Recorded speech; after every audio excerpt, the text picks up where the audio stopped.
HMM이 늘어지는 매각 절차로 경영권이 불안정한 가운데 지난해 수익성 악화로 이중고를 겪었습니다. 해운시장 격변으로 사업 재편이 절실한 상황에서 수익 개선 전략 마련이 흐릿한 상황입니다. 경영권 안정화와 함께 수익성만의 해법 찾기가 올해 주요 과제로 꼽힙니다. 금융정보업체 FN가이드에 따르면 HMM의 지난해 연결기준 실적 전망치는 매출 8조 4,305억 원, 영업이익 5,703억 원으로 집계되고 있습니다. 매출은 전년 규모에서 반토막 이하로 떨어졌고 영업이익은 9조 9,516억 원을 기록했던 전년 대비 94.3% 쪼그라들었습니다. 특히 산업은행이 매각 절차를 본격화하던 시기와 맞물려 HMM의 부진은 더욱 심화됐습니다. 연결기준 지난해 1분기 3,069억 원의 영업이익은 2분기 들어 1,602억 원까지 내려왔는데 매각 추진으로 회사 안팎으로 혼란이 불거지던 3분기의 영업이익은 758억 원으로 줄었습니다. 4분기 영업이익은 310억 원으로 추산되고 있습니다. 4년 만의 수익성 축소입니다. HMM은 과거 지속 적자를 경험하기도 했지만 코로나19 팬데믹 시기를 기점으로 3년 동안 폭발적인 성장세에 있었습니다. 영업이익은 1조 원 규모에서 2021년 7조 원 넘게 650% 가까이 뛰었다가 다음해 거의 10조 원 수준에 육박했는데 지난해를 지나며 94.3% 규모가 내려앉은 것입니다. 연간 영업이익 10조 원의 초우량 기업이 부진의 늪으로 되돌아온 셈입니다. 해운시장의 변화 속에서 HMM이 매각 등 경영권이 불안정해진 틈 속에서 적절한 시장 대응을 하지 못했다는 지적이 나오고 있습니다. 하림그룹의 인수 반발에 따른 노조파업 예고 등 향후 실적 하락 변수도 남은 상태입니다. 당연한 결과지만 지난해 이익 효율성도 대폭 떨어졌습니다. 기업의 총 자산과 자기자본 대비 순이익을 얼마나 올렸는지 가늠하는 총자산이익률, 자기자본 이익률도 예전보다 크게 뒤처졌습니다. HMM의 2023년 실적 전망치에 따른 ROA는 3.2%, ROE 3.9%로 2022년 기준 ROA 46.0%, ROE 65.0% 기록에 한참 못 미칩니다. 쉽게 말해 HMM은 자본 총계만 22조 원에 달하고 총 자산은 26조 원 규모의 거대 기업이지만 회사가 보유한 자산을 제대로 활용하지 못했다는 의미입니다. 막대한 자본력을 이용해 한 해 동안 쉬지 않고 사업을 펼쳤음에도 연간 순이익 전망치가 8천억 원 수준에 불과한 시장 기대에 한참 밑도는 이윤 창출에 그쳤습니다. 물론 글로벌 해운 불황이 지속되며 전 세계 물동량이 급감한 배경이 실적 악화의 주된 원인으로 꼽힙니다.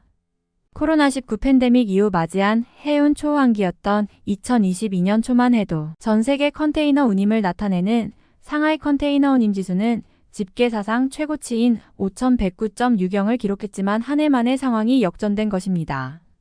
지난 2022년 7월까지만 해도 4,000선을 유지하던 SCFI는 경기 둔화 우려에 급락하기 시작했습니다. 지난해 3월부터는 SCFI가 지속 하락세에 놓였다가 9월 중 886.85까지 하락해 40개월 만에 최저치를 찍었습니다. 그 이후 SCFI는 1,000선 안팎을 오르락내리락 하다가 최근 2,000선 수준을 되찾았습니다. HMM 관계자는 2019년까지만 해도 적자가 지속돼 왔는데 최근 코로나 특수에 비정상적으로 실적이 많이 나왔던 것이 사실이라며 코로나 팬데믹 동안은 운임지수가 워낙 폭등했고 지금은 운임이 정상적으로 돌아온 상황인데 최근 홍해나 전쟁 이슈 등이 있어 올해 연간 해운 전망이 밝지는 않다고 말했습니다. 올해 들어서는 지정학적 리스크가 해운업계의 새로운 변수로 떠오르고 있습니다.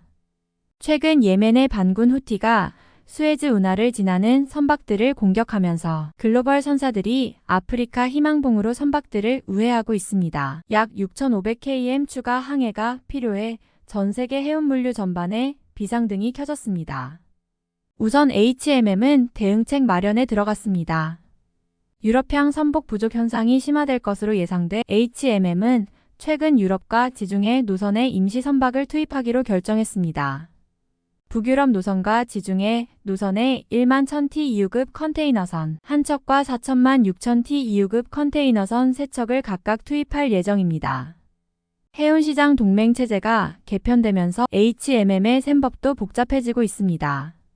해운업계에 따르면 글로벌 강자 머스크가 MSC와의 동맹을 해체하고 내년부터 우이 하팡로이드와 함께 새로운 해운 동맹인 제민이 협력을 결성하기로 했습니다. 하팡로이드가 있던 기존 동맹 체제도 재편이 불가피합니다. 지금까지는 2M, 그리고 덴마크 머스크와 오션 얼라이언스, 디 얼라이언스 등 크게 3개의 해운 동맹이 운영돼 왔습니다. 이 중 하팡로이드가 디 얼라이언스를 탈퇴하고 MSC와 갈라선 머스크와 새 동맹을 맺기로 한 것입니다. 특히 HMM이 2M 해체, 제민이 협력 결성 등 과정에서 신규 동맹 체제에 참여하지 못하면 상대적으로 불리한 조건에서 가격 경쟁을 할 수밖에 없게 됩니다. 실제 HMM은 과거 현대상선 시절 해운동맹 체제에 편입되지 못해 영업에 어려움을 겪었던 경험이 있습니다. 현대상선은 2M에 가입하기 위해 한동안 애를 먹기도 했습니다. 다만 MSC, 머스크, CMA-CGM, 에버그린 등 해운시장 주도 기업의 HMM의 동맹 합류 가능성이 낮다는 점이 문제로 지목됩니다. HMM이 상대적으로 선봉량이 낮아 서비스 품질 척도인 정시성 등 해운 경쟁력이 떨어지고 운영 방식과 정책 측면에서도 맞지 않는다는 이유에서입니다. 무엇보다 HMM은 기민한 시장 대응이 필요한 시기에 경영권 혼란에 놓여 있는 상태입니다. 지난해 매각 본입찰에서 하림그룹이 인수 우선 협상 대상자로 선정됐지만 6조 4천억 원 수준의 인수대금을 조달한 방안에 대한 시장 의구심이 증폭하면서 인수 막바지 단계에서 최근 주식 매매 계약 체결 협상 기한이 연기됐습니다. 해운업계에 따르면 HMM은 이달 중순 2024년도 조직 개편을 단행했지만 매각에 따른 후속 절차로 이후 발생할 조직 변화에 대한 우려도 남은 것으로 전해졌습니다. 올해 HMM은 수익의 85% 수준을 차지하는 컨테이너 부문을 영업관리와 운영 지원 등 2개 본부 체제로 재편하고 해외 권역 일부를 통합하며 효율성 제고에 집중했습니다.